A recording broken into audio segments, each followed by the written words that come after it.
سوال یہ ہے، آئین کا کیا آپ احترام کر رہے ہیں؟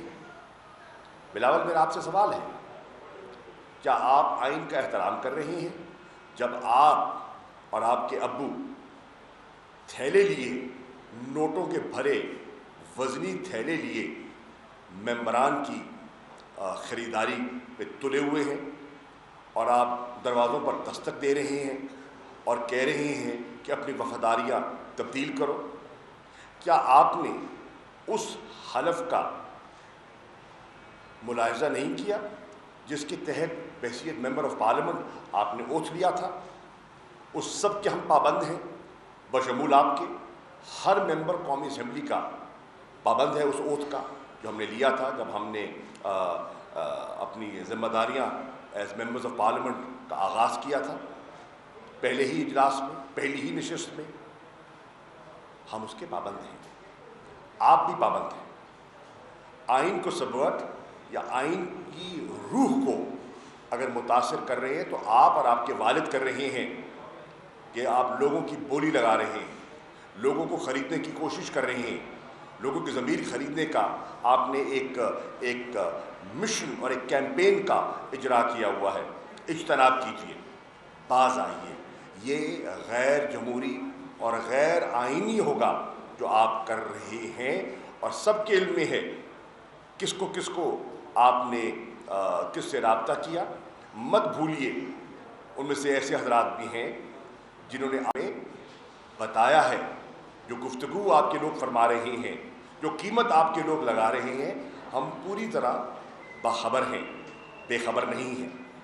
اب میری گزارش یہ ہے، جہاں تک عدم اعتماد کا تعلق ہے، میڈیا پہ روزانہ بحث بھی چل رہی ہے، اور آپ دیکھیں کہ میں مسلسل اور متواتر کہتا آ رہا ہوں، اور آج بھی اس کو میں دہرا دیتا ہوں کہ مجھے بحیثیت ایک سیاسی کارکن کے یقین ہے کہ ہمارے جتنے الائز ہیں، چاہے وہ پاکستان مسلم لیگ کیو کی شکل میں ہیں، چاہے وہ MQM پاکستان کی شکل میں ہیں، چاہے وہ GDA کی شکل میں ہیں، چاہے وہ بلوچستان عوامی پارٹی کی شکل میں ہیں، مجھے ان پر مکمل اعتماد ہے، میری جماعت کو ان پر مکمل اعتماد ہے۔ ہم سمجھتے ہیں کہ وہ بہت وفادار لوگ ہیں، دی آنریبل پیپل۔ انہوں نے ہمارا بڑا مختلف نشیب و فراز آئے ان 3.5 پونے 4 سالوں میں، انہوں نے بڑا ہمارا ساتھ دیا، ہم ان کے شکر گزار تھے، ہیں اور رہیں گے انشاءاللہ۔ مجھے ان پر یقین ہے کہ وہ اپوزیشن کو پوری طرح سمجھتے ہیں، اپوزیشن کی چال کو سمجھتے ہیں، اپوزیشن کے وعدوں میں کتنی گہرائی ہے اور کتنی سچائی ہے اس کو بھی جانتے ہیں، تجربہ کار سیاستدان ہیں، اور وہ بہکاوے میں آسانی سے نہیں آئیں گے۔ اور ملنا سننا یہ ہر کسی کا حق ہے، اس پر کوئی اعتراض والی بات نہیں ہے، لیکن سمجھتے وہ سب کچھ ہیں، اور میری رائے میں اپوزیشن کو مایوسی ہوگی انشاءاللہ۔ اب وہ یہ بھی سمجھتے ہیں، اور پاکستان کے لوگ سمجھتے ہیں، پاکستان کی عوام سمجھتی ہے، پاکستان کا دانشور سمجھتا ہے، پاکستان کا جو عام شہری ہے، نوجوان ہے، وہ سمجھتا ہے کہ یہ جو اپوزیشن کا اس وقت 3 کا ٹولہ ہے، یہ ایک میرج آف کنوینئنس ہے، کوئی محبت نہیں ہے، it's a marriage of convenience. یہ جو ان ہولی الائنس ہے یہ دیر پا نہیں ہے، یہ بکھر جائے گا۔ اور کیوں بکھر جائے گا؟ میں اس لیے عرض کرتا ہوں، اس لیے بکھر جائے گا کہ ان کا کوئی متفقہ نظریہ نہیں ہے، they have no common ideology. میں پوچھنا چاہتا ہوں بلاول آپ سے، کیا پیپلز پارٹی کی اور JUI کی آئیڈیالوجی ایک ہے؟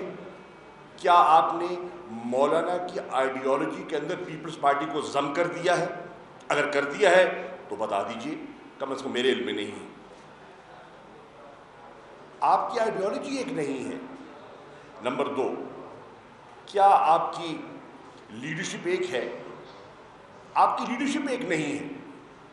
مسلم لیگ نواز جو ہے وہ دیکھتی ہے نواز شریف صاحب کی طرف، شہباز شریف صاحب کی طرف اور مریم بی بی کی طرف، وہ بلاول کی طرف نہیں دیکھتی۔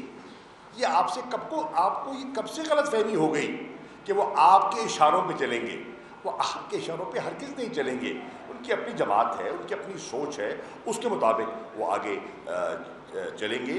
اور یہ آپ کو اگر خیال ہے کہ مریم صاحبہ مستقبل کا لیڈر آپ کو سمجھتی ہیں تو یہ آپ کی غلط فہمی ہے، اور اسی طرح اگر انہیں خیال ہے کہ مستقبل کا وزیر اعظم وہ بلاول کو سمجھتے ہیں تو یہ بھی غلط فہمی ہے، اور یہ غلط فہمی بہت جلد دور ہو جائے گی۔ تو کامن لیڈرشپ بھی نہیں ہے۔ تیسری چیز، کیا آپ کا منشور ایک ہے؟ کیا آپ کا نشان ایک ہے؟ آپ کا منشور ایک نہیں ہے، نہ نظریہ ایک ہے، نہ قیادت ایک ہے، نہ نشان ایک ہے، نہ منشور ایک ہے۔ تو کیا یہ انہولی الائنس، یہ میرج آف کنوینئنس دیر پا ہے؟ اور یہ پاکستان کا جو ذی شعور شہری ہے اس بات کی تہ تک پہنچ گیا ہے کہ یہ دیر پا نہیں ہے، یہ ایک عارضی ایک کوشش ہے۔ اور کیا ہے یہ کوشش؟ یہ کوشش ہے فقط ون پوائنٹ ایجنڈا ہے۔ وہ کیا ہے؟ عمران خان کو ہٹانا ہے۔